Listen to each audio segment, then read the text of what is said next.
leads the way and Kiltz sort of follows. Okay. Good morning, everyone. It's the 5th of January, 2025. Today would have been my good friend's birthday. If you've heard the story, the one I shaved my head for. uh, he passed away a few years ago. But good Happy morning, birthday. everyone. Please let us know where you're watching from. We are Florida heavy today because Dr. Phil is in Tampa, Dr. Kiltz is in Sarasota. I am in Central Florida. So let us know where you're watching from and hashtag KMT for a chance for a t-shirt, right? That's Oh, right. yeah.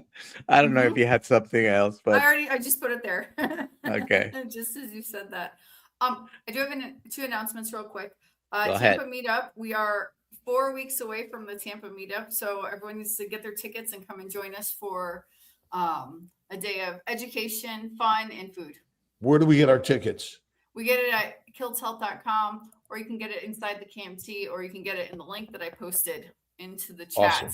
Awesome. And in 10 days, we are releasing the on-demand version of the Kiltz Health Coaching course that you'll be able to get inside the Kiltz Mighty Tribe. Free to join the Kiltz Mighty Tribe. All righty. So today we have Dr. Phil Smith. He's a medical doctor. He is retired from the practice of medicine, from life. And he has a story to tell. So we're gonna ask him some questions. If you have any questions, put them in the chat. So Dr. Phil, let us know who you are. Many people here know who you are, especially if they visit the Steak and Butter Gal gang. Tell us your story and tell us how you became carnivore, because it is not really a frequent thing to have medical doctors endorsing eating lots of red meat, right? Mm-hmm. Well, thanks, Dr. Kiltz and Dr. Nelson and the gang for having me here today. And pleased to be with you all. It's been almost a year since I've been with you, I think. And I see some SBG people, Amy and Roxanne. Some of them are under different aliases, but I want to correct you, Dr. Nelson. I haven't retired from life. No. But not from life. I said not from medical practice, but not from life. Yes, I've retired from medical practice. I've been so I'm going to be 69 here in a couple months, and I retired back in 2019. Had been a family physician. But I had spent the last 20 years of my practice 25 years in the field of clinical informatics. And I went around and automated hospitals. I led the teams that went in and redesigned everybody's workflow and put in electronic medical records and got them off of paper and automated every job in the hospital. So I became a little bit of a process engineer. Because I had to know how everyone did their work and so that we could automate it. And that's what I did for a living. When I was in practice, I was actually left practice because I was very frustrated. I had really shifted my practice in the 90s to rename it to Health Lifestyles, was my corporate name. And I had basically preventive medicine, fitness, and nutrition as my focus in my practice because I really believed in conquering chronic health. But at that time, it was very hard because insurance companies didn't want you to do chronic health management. They didn't pay you for it. And I had a nutritionist on staff, and we worked with a lot of people, did a lot of dietary intervention, everything from Dr. Ornish, who was very high carb vegetarian intervention, to keto, to never heard of carnivore, of course. And I had a heart infection in 2001 called a viral myocarditis. And it was pretty devastating. It paralyzed the whole anterior wall or front wall of my heart. Mm. And I was literally short of breath walking across the room, having night sweats and all kinds of things, and was very, very sick. But fortunately, with a couple medications and time, I was able to heal that. But I gained a lot of weight and burned out my thyroid. So I developed hypothyroidism from that stress, and I gained 64 pounds. Prior to that, I had been a runner. I run 2 miles every day, 5 days a week, and had been in pretty good health, but my health just kind of declined over the 20 years. And eventually I developed metabolic syndrome.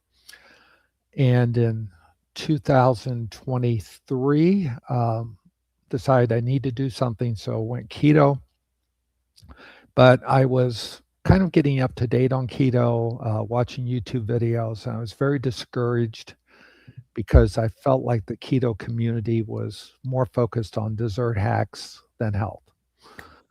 And I ran into this guy who you know real well, Kerry Mann on Homestead How. Don't know why it came up into my feed, but I watched this video from him and heard about carnivore for the first time in late July of 23, and started researching it, listening to all the physicians.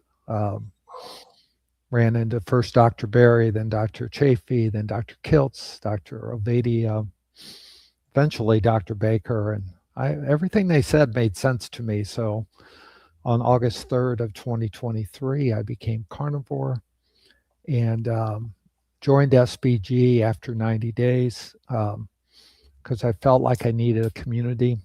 And a month later, I had reversed my insulin resistance.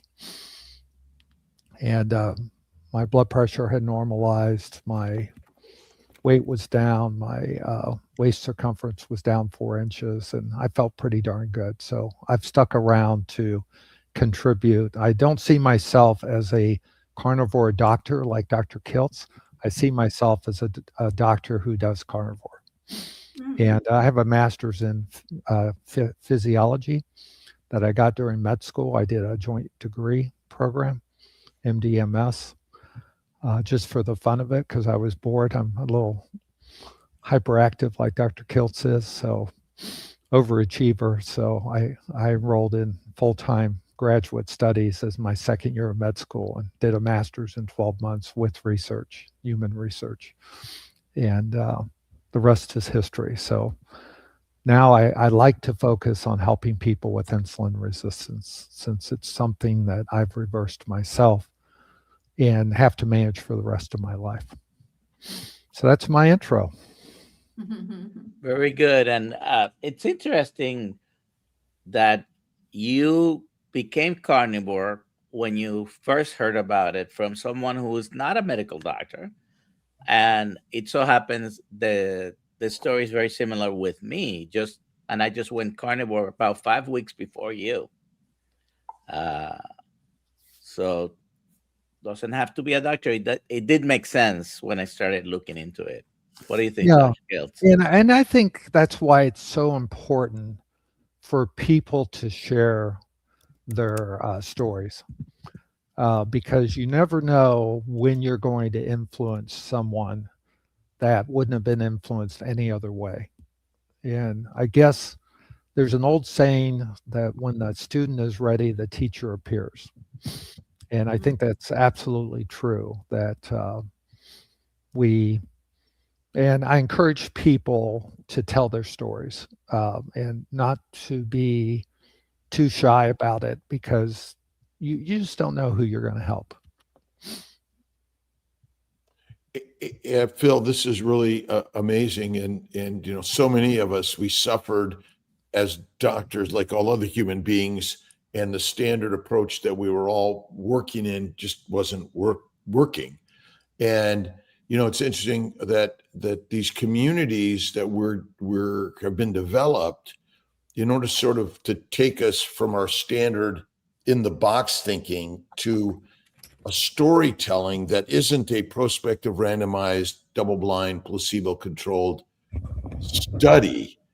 And I'm curious a little bit about how your informatics and how you transitioned from standard practice into the informatics side of things. How then your transition into this carnivore space, how all those things kind of lead you to where you're at today. Great question. The reason, back in the early 90s, I really was fascinated with computers and thought that a computerized medical record made sense to me. And as far as I know, I was the first doctor in Florida to go totally paperless in Wow. 1992.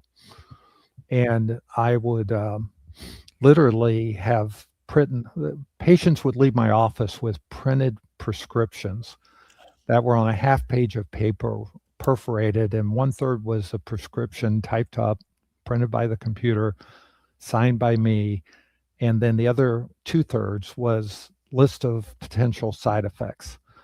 And it was so funny because I had immediate recall of every patient, and I started getting referrals from all over the country because I would print out records and send them. We have a lot of snowbirds in Florida. And so I believed that anyone that was a snowbird, when they went back to their home doctor, I printed out their records, and I had what today we call a clinical summary, a list, a problem list, their visits all typed out and clear. And it was so funny, Robert, that I had patients that would come in as new patients from Michigan and places like that. And I said, well, how'd you end up coming to us? And he said, oh, my doctor in Michigan said, you're the best doctor in Florida. And it was because the doctor probably treated one of my other patients and liked the fact that I always sent the records from their winter down in Florida back to them. And I started having people come in who said, oh, the pharmacist told me you're the best doctor in town. And we never have any med errors with him because we can read his handwriting. And so I transitioned. I saw where things were going. I was very frustrated with Medicare when they started to say you have to charge this amount of money exactly, and you can't charge anyone lower amounts of money, which I thought was nuts because I used to see a lot of indigent patients at reduced fees. And then because the law changed, I had to start seeing them for free. And they had no skin in the game. I mean, an indigent patient paying $3 for a doctor visit has more skin in the game than someone that's getting it for free. And it's just human nature. If you're not paying for something, if you get it for free, you don't imagine the value. And that's always a problem when you offer free things to people, is they don't take Absolutely. it. They don't appreciate what you're doing for them. And I just got frustrated with medicine, and I saw how it transformed my practice. And so in 95, I had the chance to lead our local implementation of 10 hospitals that were going electronic, not fully, but doing clinical systems like labs and things like that. And I volunteered to head up that project locally and volunteered to do it, and learned how to do it at a hospital level. So I knew how to do it at an office level, hospital level. And then I went and worked for an EMR vendor for 2 years as a physician consultant. And then I went on my own and ended up being the chief medical information officer of Adventist Health System, which owned 36 hospitals at the time, automated them, and then went on and automated hospitals all over the country. Ended up automating over 70.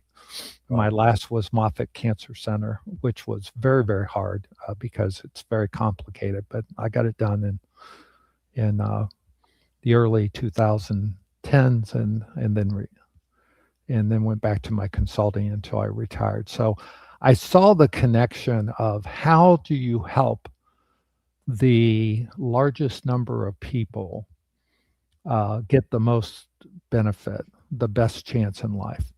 And with carnivore, I'm a big believer that you have to be in a tribe.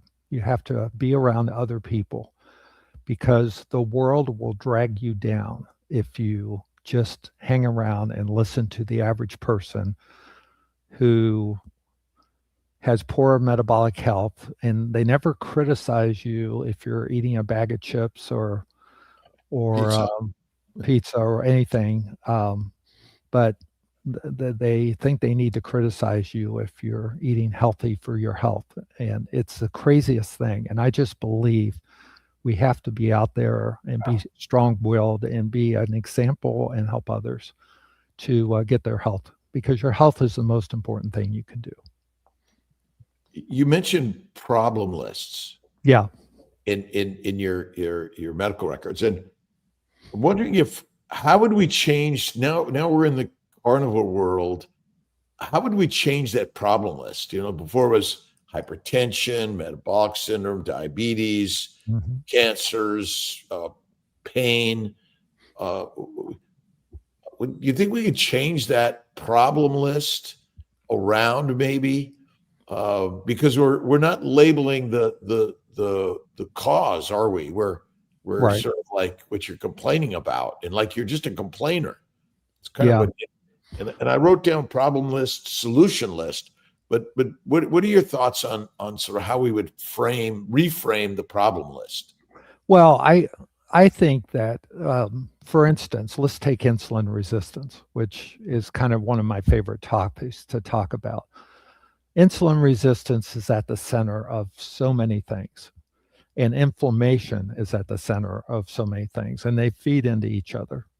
And if you think about inflammation and insulin resistance as a devil's partnership, right? The devil's couple. Think about how many diseases are related to those two things. And it's hard to separate one from the other because one causes the other. So if you have one, you probably have the other. So, but we look at sleep apnea, we look at obesity, we look at hypertension, we look at diabetes, we look at hyperlipidemia, we look at cancer. I mean, all these things, arthritises, I mean, all these things are related. And as I teach in the insulin resistance course, what do doctors focus on? They focus on your blood sugar. And your blood sugar is hard on you if it's high, but long before your blood sugar is high, your insulin is high, and your insulin isn't working well. And you're really treating hyperinsulinemia because of insulin resistance. And so what do the doctors do? Well, they give you medications prescribed to help bring your blood sugar down, when that's just treating a symptom, what we call a sign. So symptoms are things you feel, signs are things we measure. So in medicine, we talk about signs and symptoms, and the whole health industry is geared towards treating the sign of hyperglycemia, but hyperglycemia is not the disease. Hyperglycemia is the consequence of the disease.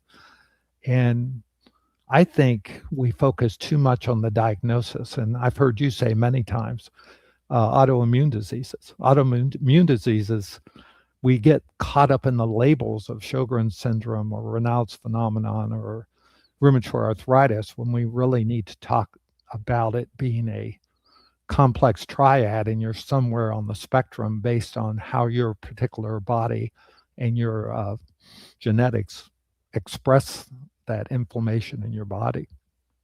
So those are the two big things we need to focus on. And according to the CDC, the last stats were in 2021, there are 96.7 million Americans with undiagnosed insulin resistance. So current population that was based on was 342 million people. So about 28% of the population is walking around with hyperinsulinemia and insulin resistance, and they don't even know it. So, and our solution list, is it long or is it short? well, I think we have two things. I think we have not a solution list. I think we have an action plan. Okay. I think Actually, I like it. I think an action plan is where we should head. So, is your diet inflammatory? Yes or no? Okay. So, an anti-inflammatory diet, proper sleep hygiene, stress management, activity level. Are you moving? Are you in? Do you have meaningful relationships with other human beings? How's your spiritual walk? These are all very, very important things that come together to lead to optimal health. I'm sure I'm missing some, but those are the biggies. I like that. Yeah, the action plan, because our problem list in standard medicine leads to a diagnostic modalities and then therapeutic modalities, which usually run in the medications or other procedures, but really our dietary habits and our standard system is flawed in sticking to the old 3 to 6 meals a day, high plants, low fat, lean meat. Mm-hmm. Well, also, we create biases when we label problems because let's take diabetes. When I say someone, as a doctor, label them as type 2 diabetic, that is such a wide spectrum because you have people that can manage it on diet alone, on metformin, on some need insulin. Some have kidney damage, some have eye damage, some have liver damage, neurologic symptoms, dementia. And we use this term diabetes, type 2 diabetes, but it doesn't really tell us what we need to know about the patient because it's such a large garbage can to throw the patient into. And we need to be more specific. And that diagnosis is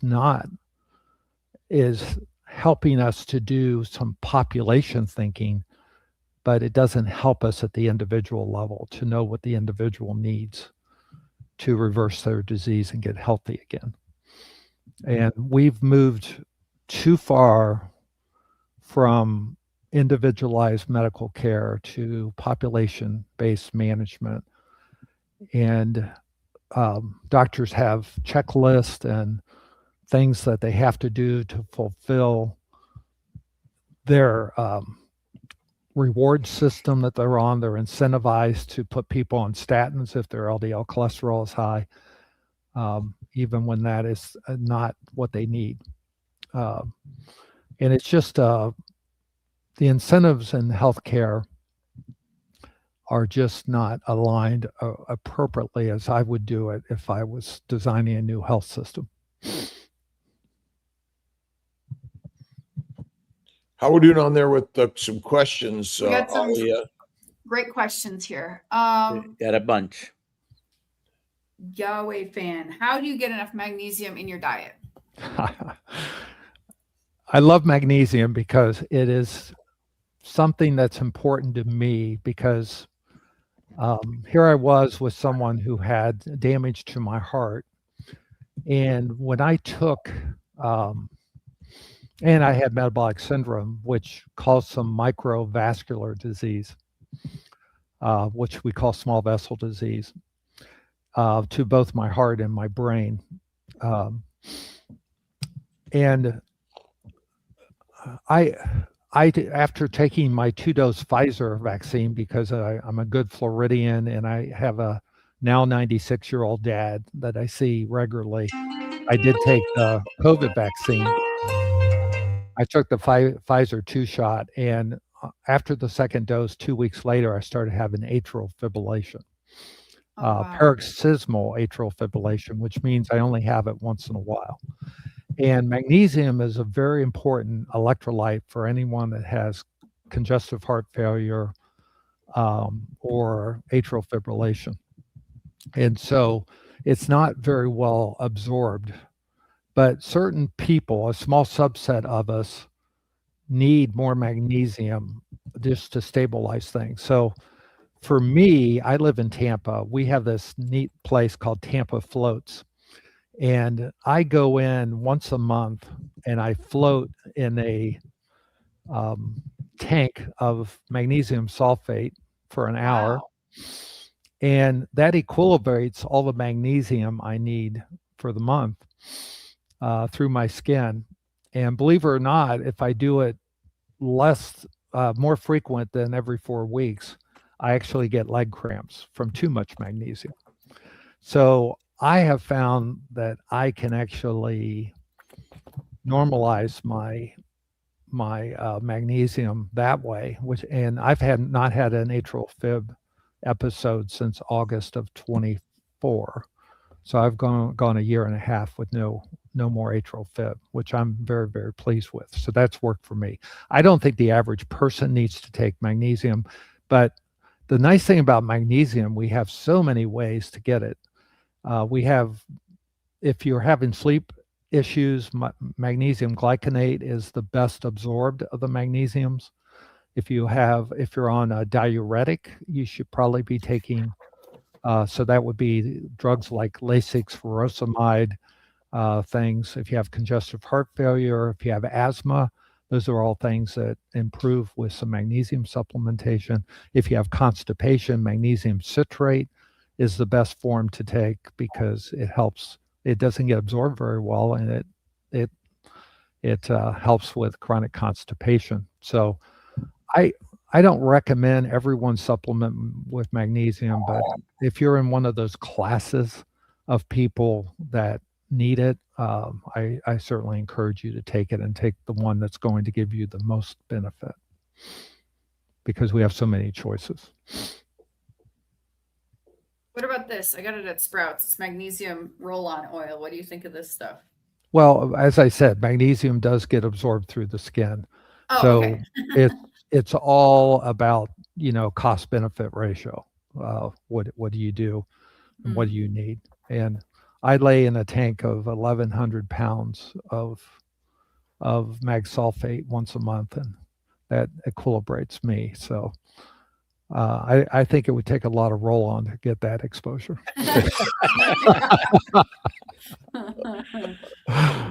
You can do the same at home with an Epsom salt bath, but it's not probably the large amounts in a tank.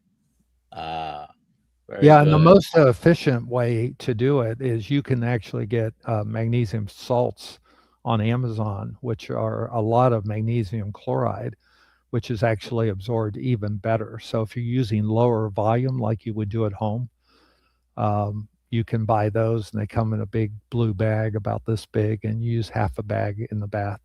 And it is absorbed better than and it doesn't have that sulfuric smell to it. How about bathing in the sea? Yeah, So, bathing in the sea. That's another one for us Floridians, but get in the ocean. It's really hard for those in New York City and up north and everywhere else. Next question. Can we discuss high cortisol? Cannot change work hours, wake 2 a.m., bedtime 7 p.m., eat fatty meat 9 a.m. and 3 p.m. Would one egg with butter before 3 a.m. coffee help? Thank you. So let's just talk about high cortisol. So first off, let's remember that cortisol is something that we all need. We would die if we didn't have it. But what are the things that cause high cortisol? Well, basically, the number one cause is we don't have a good, healthy circadian rhythm. And that means we don't have a good sleep cycle. That means we don't get up about the same time. We don't go to bed about the same time. We don't prepare for good sleep. So sleep hygiene is really, really important. I think carnivore is one of the best things for high cortisol because of the carnivore calm that we tend to get. And this is probably due to reduction in insulin resistance and improvement in some of your neuropeptides by eating carnivore, which has been shown in studies that you do that. Eating more fat helps to reduce your cortisol as well. So I think you're on the right track. Coffee, however, is a double-edged sword. And for me, coffee raises my cortisol. Okay. So I have to take a break from coffee every so often. And I know it's hard for a lot of people, but if I've done the sleep hygiene, I'm doing the daily activity, I do 7,000 steps a day, I'm in a community, I've got good relationships, my spiritual health is good, and I'm still having problems, I would try a 30-day trial with no coffee and no caffeine and no coffee, and just see how you feel and give it a hot water. And that's what I do. When I give up water, I do hot water, and I heat it up in a little water heater to the temperature I would do coffee, which I think is 180 degrees. And I sit and drink it while I'm reading, and it's very relaxing. And I would say if that still doesn't work, all those are very helpful maneuvers. You need to get out of doing shift work.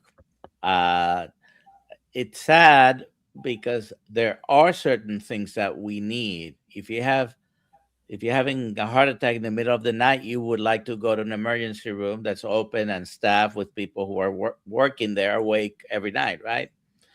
So many things and services are necessary. Many other things that are open 24 hours a day, you don't really need. But if you're having a problem that involves you're breaking the circadian rhythm and all that, you need to try to get out of doing any type of shift work. Dr. Smith, Dr. Kiltz, and myself are from, by the way, I'm the younger of the three, but from an era where we did our residencies and internship, we could have been working straight for 3 days in a row. I did it multiple times. Right. I couldn't do it now. I couldn't be more than 24 hours awake consecutively, but it wrecks your health when you're working at night.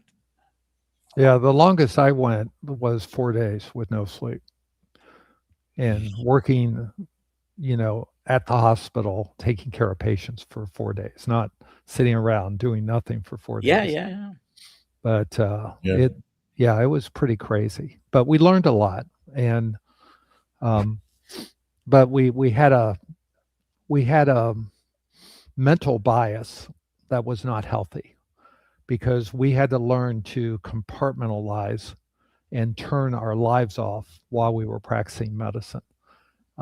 Because if you're doing a shift in the emergency room and someone comes in with a fatal car accident, and you try to resuscitate them, and you don't, and they die, you have to compartmentalize that experience and move on to the next patient. You can't mourn, you can't take a break, you can't take a moment to process what just happened. You just have to move to the next person. It's kind of like Lucy.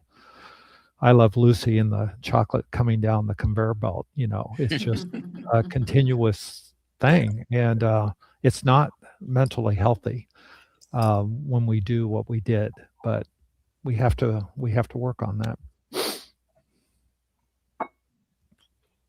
Okay, next question. Well, someone had a strong- question about the degenerative disc. Oh, okay. Yeah, I do have that one. Let me So, find that. yeah, I didn't do that yet. Yeah. Just go down So, the Oh, list. sorry. Okay, that was the next one. Somebody pulled that up. Okay, got it. yeah, I mean, at a certain age, most of us have degenerative disc in our back, and it's just kind of a part of the aging process. And again, I wouldn't focus on the diagnosis or the finding. And I see people all the time that, oh, I got an MRI scan and it shows I have a bulging disc, and it's we get focused too much on these signs and symptoms, and when we really need to say, okay, what can I do about it? And the most common thing you do is eating fatty meats and reduce inflammation in your body, reducing the excess water that comes with inflammation in your body, which causes everything to swell up and narrows passageways and things like that, swells our cells, so to speak, and get our hormonal milieu, the way our hormones are regulating our body, much healthier, and just to get active. And if you have pain when you're walking, the best thing when you have degenerative disc is to walk on a treadmill uphill, because it unloads the pressure on your disc. And I've had many people that could not walk flat who had low back pain, degenerative disc, and I had them go to the gym and put a treadmill up to somewhere between 5 and 10% grade and just walk on the treadmill every day and increase their time and then slowly decrease the grade. If you start at 10, you go down to 9 after a month or two, and then you go down to 8. And eventually you get to where you can walk on a flat surface. And focus less on what you've got and focus more on what can you do despite what you've got. And I think that mindset change is so important. I like to we tend in U.S. healthcare to have too much focus on acute disease, and yet we're dealing mainly with chronic health problems. And chronic health problems don't respond to quick fixes. So you have to focus your brain on what am I going to do? What can I own? What can I do to function at the best I can do? And I think the carnivore way of eating is a great start for most people. And we probably need to be moving more than we do as a society. And I found carnivore tremendously helped and eliminated my back pain. Illuminating or eliminating? Eliminated. Illuminated that I was actually had a healthy body. Yeah. Yeah.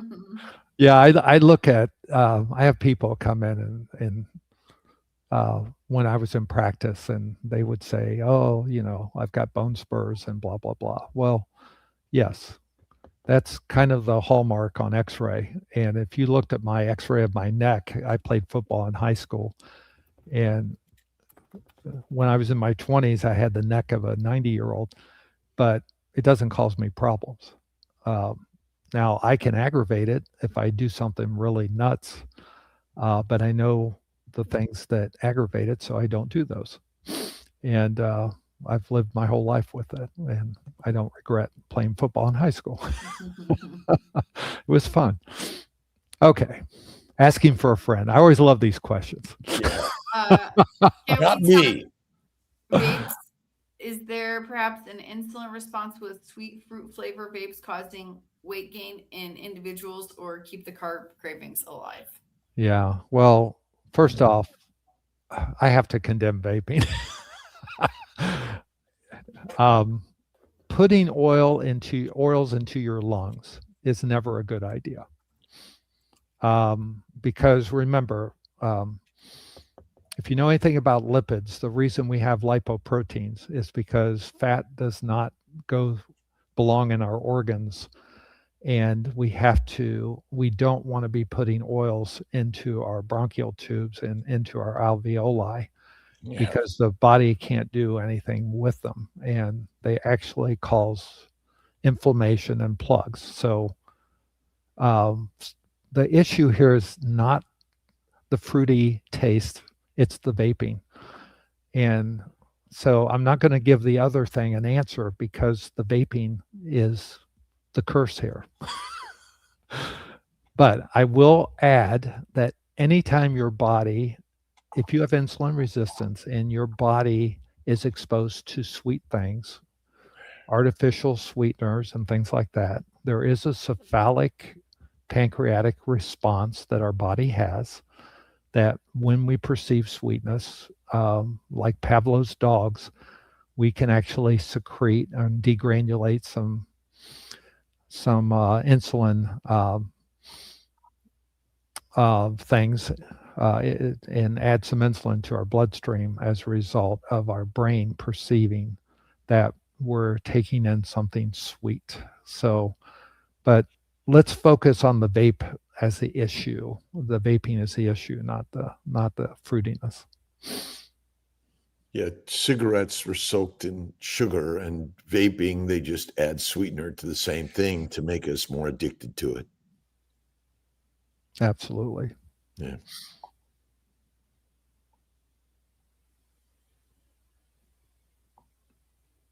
Next question.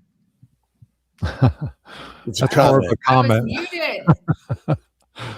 How do we join the Kiltz Mighty Tribe? It's free. How Go do to we Kiltz Mighty do Tribe. that? You go to Kiltz Mighty Tribe, and you give your email. Yeah. You forfeit your email address, and that's how you join. You can find it on drkiltz.com, kiltzhealth.com, or Kiltz Mighty Tribe. And by the way, I'm also a member of FSBG, and it's a great community is the most important thing here, and you gotta find your community, and there's so many great communities, and I'm a member of several. Awesome. Glory, I am. I heard a popular YouTube heart doctor state that beef has been proven to cause cancer. Otherwise, he does a lot of intermittent fasting. Thoughts on the beef causing cancer? What do you Dr. think? Nelson, you want to take this? Sure. It's not true, but it is the World Health Organization has classified red meat, in particular processed meat, as a possible carcinogen. When you do a review of the studies, there is a lot of confounders, number one, and the context matters. So there is no proof, no evidence that someone on a very low carbohydrate, a ketogenic diet, or even carnivore diet has an increased risk for cancer. And I'm actually doing a little bit of research on that, and the evidence is not there. Now, within a context of a Western diet, a chronic excessive carbohydrate consumption, hyperinsulinemic, and insulin, by the way, is a growth hormone as well. It helps you store fat, and it helps you grow, and cancer sometimes feed on that. And within the context of the diet, when you remove everything that may be contributing to cancer, there is no evidence that red meat really causes cancer. And I agree 100% with everything you said. The research studies tend to be epidemiological studies, and they are not. Yes, people who get cancer probably have eaten beef in their lifetime, and that's about the strength of the weight. But it doesn't make sense that eating a diet where we see so many people reduce inflammation and reverse insulin resistance, that there should be a causation to cancer, because we are actually seeing an improvement in mitochondrial health. And there's been several studies that show very low carb ketogenic diets actually increase the numbers and the healthiness of your mitochondria. And that's been proven by some very, very good research. So we have more evidence that meat and low carb ketogenic diets actually lower your risk of cancer than any evidence that suggests that there's a causation from beef and cancer. So you can study anything, and epidemiological studies. I say, Dr. Nelson, you have a new cancer diagnosis. Have you ever eaten beef in your life? Yes or no? Well, you have? Well, it must have caused it. Well, no, that's not what causation is. Okay. So the idea of a causal link is kind of baloney science. So Scientism. yeah, scientism. I love that word.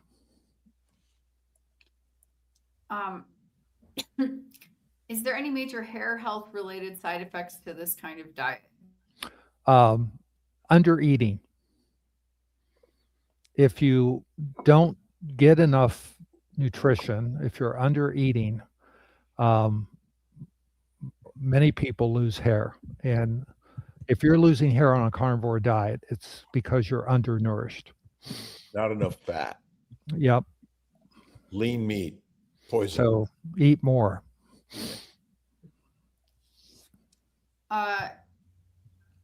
Karen asks, do you have questions you ask to help someone realize their current diet is inflammatory? I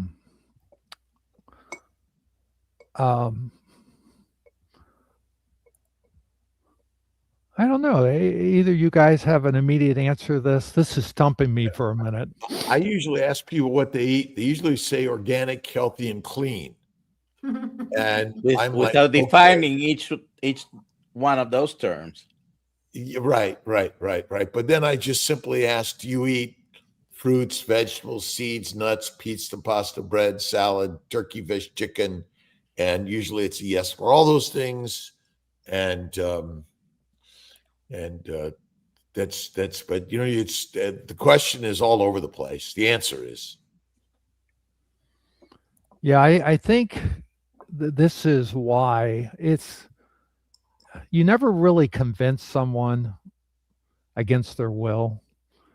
All you can do is put them in an environment where they see something and they begin to be curious and they wonder what's going on with Mr. A or Miss B, that they have something that's changing them that seems to be going in a positive direction, and I'm not going in a positive direction. And I have found that I can't convince people to do anything. All I can do is make a good case, be a good example, and wait for their limbic system to wake up and start observing with their own eyes and get into that curiosity mindset and wonder if maybe what is going on here. And that's why our stories are so important, because as Dr. Kiltz likes to say, it's the collective stories that are convincing to people. And it's not what you tell the person across the table. It's what you bring them to. So share videos, share stories, and let that do the work. Don't feel like you have to be the messenger for everything.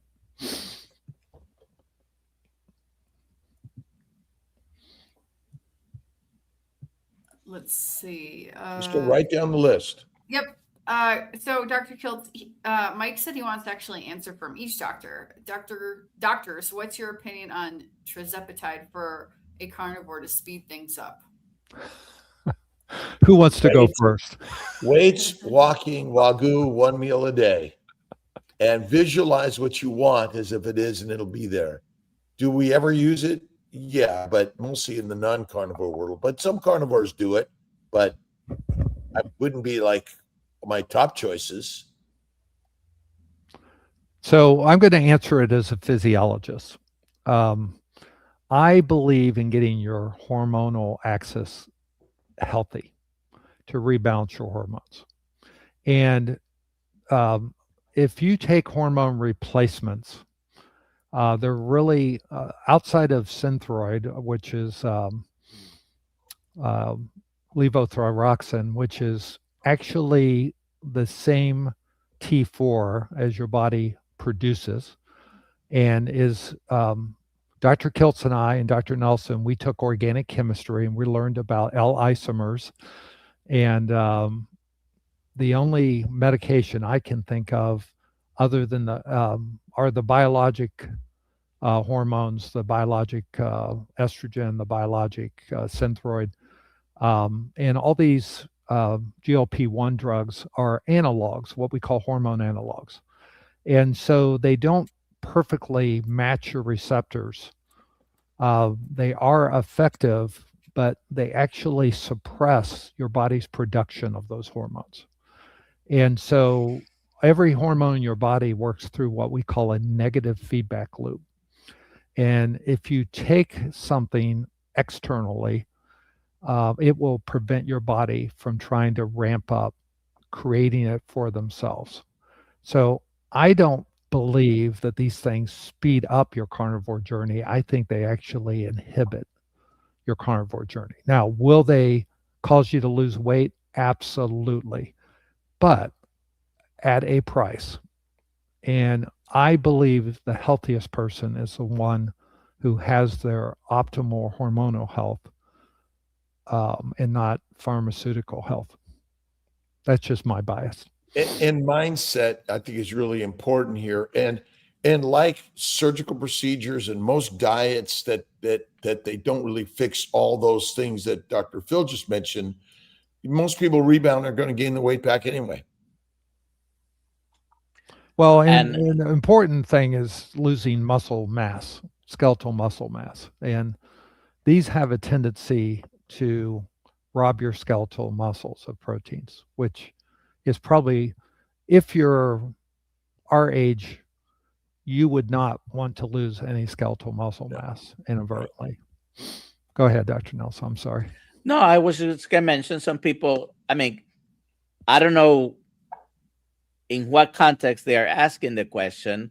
If someone has diabetes, for example, may be appropriate to do this while you're working on reversing diabetes and be a temporary stopgap.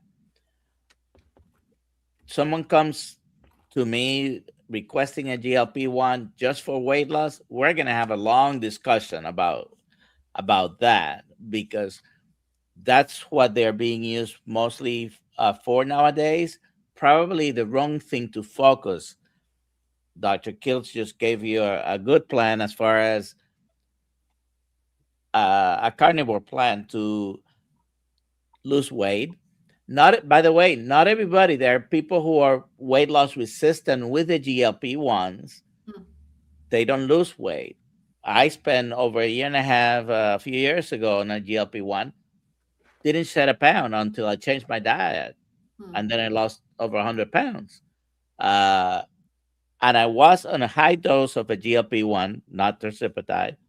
So I still think you can use these medications, that one and others, if you need them to help you along your journey in reversing your chronic problem. But ultimately, the purpose should be to get off of them and not use them indiscriminately. Yeah, and Dr. Boz has been talking recently about microdose, but she makes sure that they are strongly ketotic before she adds on the microdose of these drugs. And that makes so much sense to me if you're going to use it as a bridge. But I think go carnivore for 90 days. And I do agree that if you have refractory disease, but the problem you got to understand is if you're type 2 diabetic, one of the complications of diabetes is gastroparesis, which is paralysis of your stomach. And one of the complications of GLP-1s are gastroparesis. And I worry about people with diabetes. And even though we have clear clinical guidelines, we can use them. I would not, if I was still in practice, I would not be prescribing them, simply because I have seen the hell that people have gone through when they get gastroparesis and they just can't eat, and they can't even take in calories because their stomach doesn't want to empty, and they're just nauseous all the time. And it's just, and some of these are really, really tough cases to resolve when it happens. It doesn't, it's, again, just a small percentage, but everything that you put in your body has risk. But I am worried about people taking any peptides that are hormone antagonist or agonist because of the effect of shutting down your natural hormone productions. Huge side effects. Huge. Well, And we quit using hormone replacement for perimenopausal symptoms years ago because giving pregnant mare estrogen to women increased their risk of breast cancer. I don't believe that biological, bioidentical estrogen causes breast cancer. But if you know anything about steroids hormones, they have a very, very specific scientific chemical anatomy, so to speak, that fits the human receptors perfectly.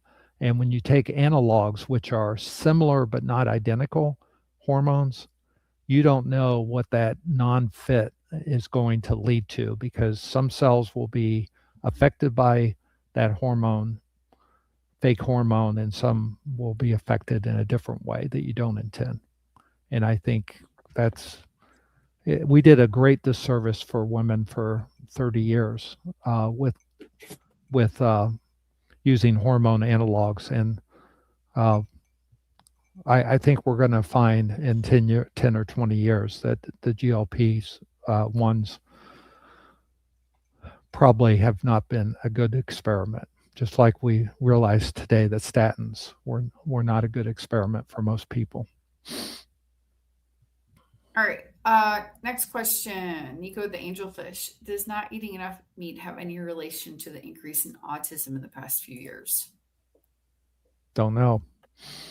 I really don't know. I would suspect that we know that the brain needs cholesterol, it needs fat for healthy development. We know, and we've known for years, you don't give babies skim milk, you give them whole milk because they need the fats.